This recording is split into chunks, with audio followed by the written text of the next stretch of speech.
Parashat Devarim. En deçà du Jourdain, dans le pays de Moab, Moïse se mit en devoir d'exposer cette doctrine. Et il dit : L'Éternel notre Dieu nous avait parlé au Horeb en ces termes. Assez longtemps vous avez demeuré dans cette montagne. Partez, poursuivez votre marche. Dirigez-vous vers les monts amoréens et les contrées voisines, vers la plaine, la montagne, la vallée, la région méridionale, les côtes de la mer, le pays des Cananéens et le Liban, jusqu'au grand fleuve, le fleuve d'Euphrate. Voyez, je vous livre ce pays. Allez prendre possession du pays que l'Éternel a juré à vos pères, Abraham, Isaac et Jacob, de donner à eux et à leur postérité après eux. Deutéronome 1, versets 5 à 8. Le Gaon de Vilna fait remarquer qu'à 3 reprises dans le chapitre 1 du livre de Devarim, et ce dès les 5 premiers versets, on mentionne Moïse adressa ses paroles à tout Israël, verset 1. Moïse se mit en devoir d'exposer la loi aux enfants d'Israël, verset 3. Moïse se met en devoir d'exposer la loi aux enfants d'Israël, verset 5. Cela va constituer un avant-propos à tout le contenu du livre du Deutéronome, lequel sera divisé, dit le Gaon de Vilna, en 3 parties, correspondant aux 3 livres, Exode, Lévitique, Nombre. Et c'est pour cela qu'il est appelé Mishneh Torah, une doublure ou une répétition de la Torah. Le plan constitutif de l'ouvrage serait, selon le Gaon de Vilna, ainsi. Première partie, chapitres 1 à 5, paroles de remontrance, avec rappel allusif des mésaventures du peuple.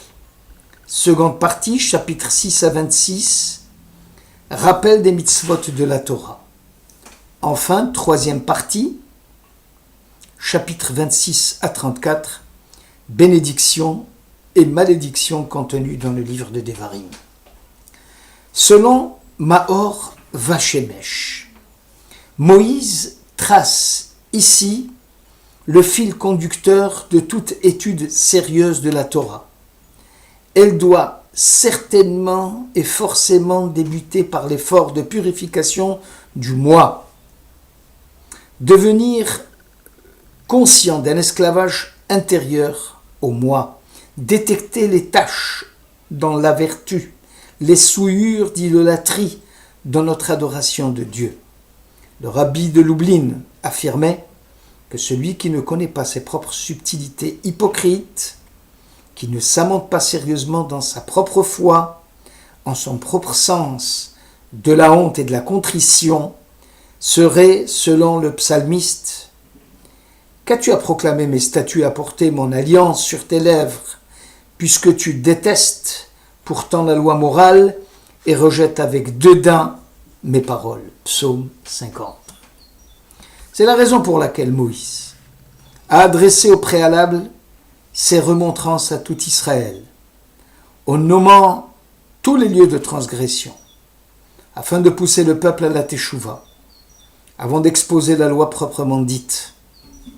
La contrition devient ainsi un trait rédempteur de l'âme, car l'aiguillon de la honte est la seule souffrance que le moi ne puisse supporter, et cela va contraindre les forces du mal au recul.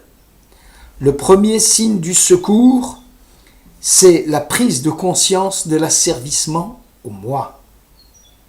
Rachi explique que le rappel des lieux de transgression de la loi s'est fait discrètement, d'une manière allusive, et cela pour tenir compte, dit-il, de la dignité d'Israël.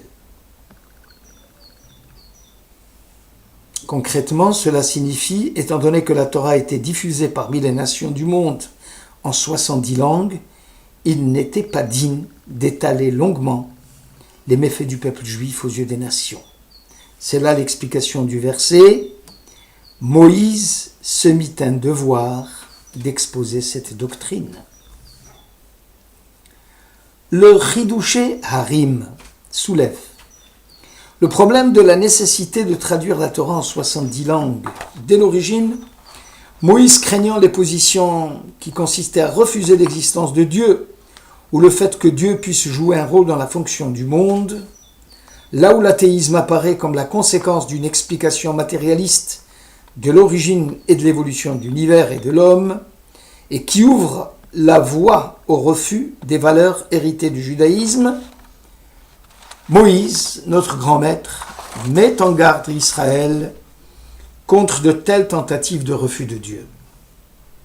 La réponse adéquate était alors l'exégèse en 70 langues différentes, ce qui va permettre à Israël de puiser le courage nécessaire pendant la longue nuit de l'exil, de contrecarrer toutes les attaques portées contre Dieu, contre la destinée d'Israël et la Torah, la survivance d'Israël épuisée, persécutée, en lutte face à l'hostilité, est à chercher dans la joie d'être juif et de porter haut et loin le message de la Torah, traduite en 70 langues.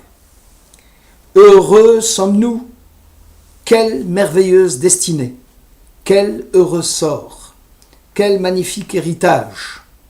C'est ce que nous chantons dans notre liturgie tous les matins.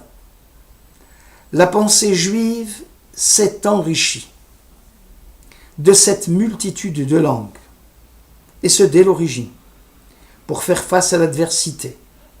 L'existence d'Israël est un refus de condescendre à la normalité, à la sécurité, au confort. Experts en assimilation, les Juifs auraient pu disparaître avant même l'apparition des peuples modernes.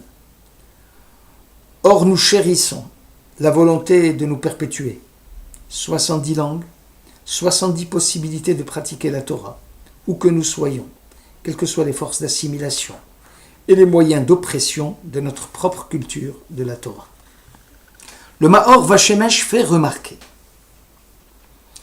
à propos du verset « Assez longtemps vous avez demeuré dans la montagne de Horeb », un signal fort donné par Moïse à l'adresse de son peuple, celui de surmonter tous les obstacles dressés sur le chemin de la voie de Dieu. Chaque pierre d'achoppement sera considérée comme un fil de cheveux et non comme une montagne difficile à escalader. Le traité Souka 52 rappelle. Dans les temps à venir, Dieu fera venir le mauvais penchant et le fera abattre en présence des justes et des mécréants. Les premiers vont le considérer comme un sommet infranchissable, les seconds comme un cheveu fin. Toutefois, les uns et les autres se mettront à sangloter. Les justes diront « Comment avons-nous fait la conquête d'un tel sommet ?» Les mécréants s'exclameront « Pourquoi n'avions-nous pas triomphé de ce cheveu fin ?» Dans notre monde, où la présence de Dieu est une attente précieuse, que l'on doit ressentir et retenir, et que l'on doit regagner et retrouver quand on l'a perdu. Chaque instant de notre vie est présence de Dieu sur terre, et le destin de l'homme étant d'être l'associé de Dieu par le biais de la mitzvah, acte de participation. Alors que le péché est un acte qui m'isole, qui m'éloigne de Dieu, qui me coupe de lui. Les justes ont assez de courage et de volonté pour lever tous les obstacles placés sur leur chemin par le mauvais penchant, et cela même si la difficulté semblait énorme. Le col infranchissable n'était en fait qu'un cheveu fin. À l'inverse, les mécréants pensaient que le péché n'était rien à leurs yeux, à peine un petit cheveu, alors que la mitzvah semblait inaccessible, une montagne difficile à franchir. Le mal est un défi. La manière la plus sûre de l'affronter, c'est la mitzvah. L'humble acte singulier de suivre Dieu, d'aider son prochain, de se purifier soi-même. La puissance du mal ne peut pas viser la réalité du bien. Il est significatif que la tradition juive, consciente des possibilités d'amplification du mal dans le bien, mettent l'accent sur l'amplification du bien dans le bien. Assez tov. Sois pressé de faire une mitzvah, si minime soit-elle, et fuis toute transgression.